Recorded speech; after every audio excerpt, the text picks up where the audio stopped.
হামহাম সিলেটের মৌলভীবাজার জেলার কমলগঞ্জ উপজেলার একটি প্রাকৃতিক জলপ্রপাত। স্থানীয়দের কাছে এই ঝর্ণাটি চিতা ঝর্ণা নামেও পরিচিত। দুর্গম পথ আর লোকালয় থেকে বেশ খানিকটা দূর হওয়ার ফলে এটি এতদিন লোকচক্ষুর আড়ালেই ছিল, কিন্তু বর্তমানে সোশ্যাল মিডিয়ার কল্যাণে এই ঝর্ণাটির নাম শুনেনি এমন মানুষ খুঁজে পাওয়া দুষ্কর। আমাদের আজকের ভিডিও হতে যাচ্ছে এই হামহাম জলপ্রপাত নিয়ে। তাহলে চলুন আমাদের আজকের ভিডিও শুরু করা যাক।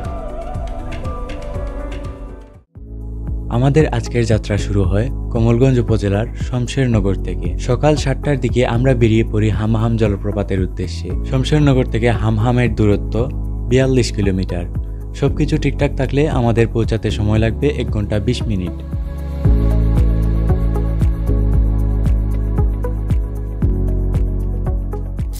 অবশেষে আমরা 1 ঘন্টা 20 মিনিটের রাস্তা অতিক্রম করে এসে পৌঁছালাম এই জায়গায়। এখান থেকে হামহামের দূরত্ব 4 কিলোমিটার, যেটা আমাদেরকে হেঁটে পাড়ি দিতে হবে। এখানে আসলেই দেখতে পারবেন ছোট ছোট বাচ্চারা বাঁশ বিক্রি করছে। এখান থেকে অবশ্যই একটা বাঁশ নিয়ে নেবেন, প্রতি পিস পড়বে 10 টাকা করে।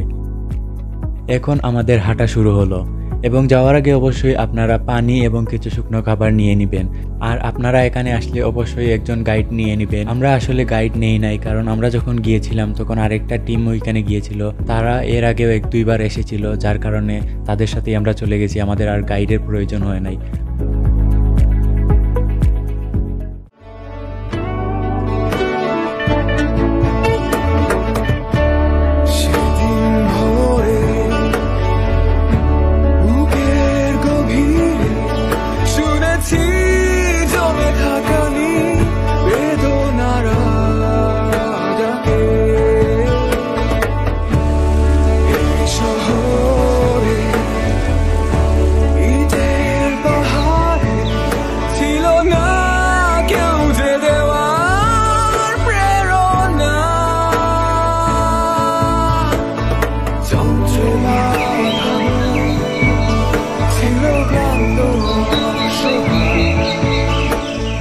এখানে যুগ আছে, দেখবেন যুগ। আপনার একজন ভাই বলেছিলেন যে গতদিন একজন ব্লগারের কাছ থেকে শুনেছিলাম যে যারা যাবে হামহাম বলে যাবে বাপের নাম। আসলে কথাটা অনেক সত্য, অনেকটাই সত্য। আমরা কোনো ধরনের গাইড ছাড়া এসেছি, তাই আমরা সর্বদা একটা ভয়ে ছিলাম যে আমরা আসলে রাস্তা হারিয়ে ফেলেছি কিনা। কিন্তু না, আমরা রাস্তা হারাইনি। আমরা এত সহজে কোনো কিছু হারাই না।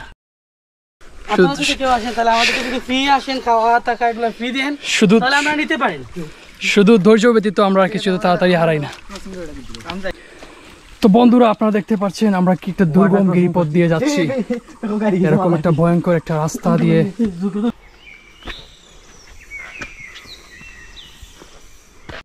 এখানে এসে আমরা প্রায় 3টা দোকান পেয়ে গেছি। আমরা এই দোকানগুলোর আশা করিনি, আমরা ভাবছি এখানে দোকানই হবে না, কিন্তু এখানে যাই হোক 3টা দোকান আছে।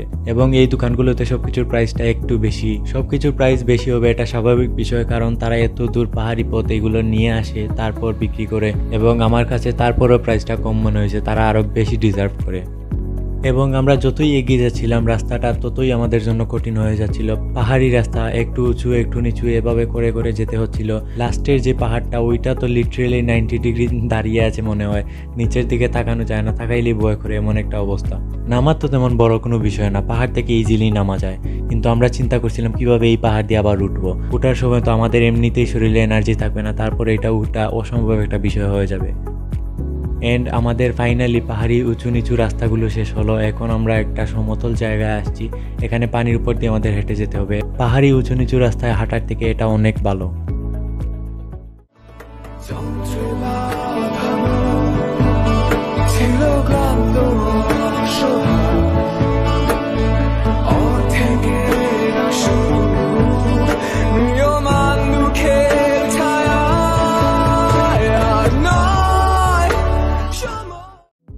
যখন হাঁটতে হাঁটতে আমাদের অবস্থা একবারে খারাপ হয়ে গেছে, 4 কিলোমিটার মনে হইতেছে 400 কিলোমিটারের সমান। তখনই দেখা পেয়ে গেলাম অপরূপ সুন্দর, যার সৌন্দর্য আমি মুখে প্রকাশ করতে পারবো না, সেই হামহাম জলপ্রপাতের।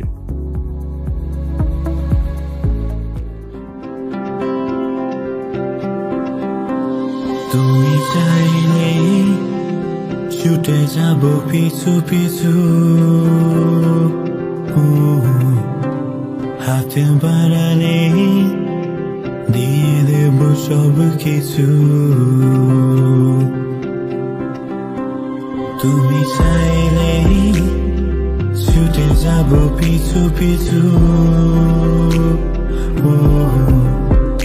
হাতে বাড়ালে দিয়ে দেব সব কিছু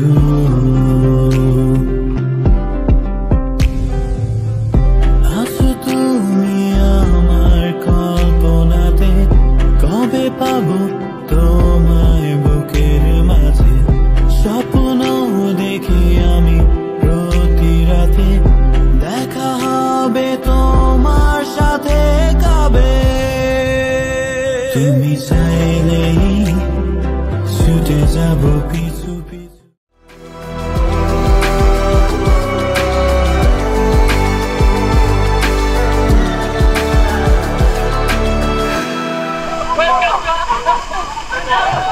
ঝর্ণার ঠান্ডা পানিতে যখন গাটা ভিজালাম তখন শরীরের হাজারো ক্লান্তি নিমিষেই শেষ হয়ে গেল।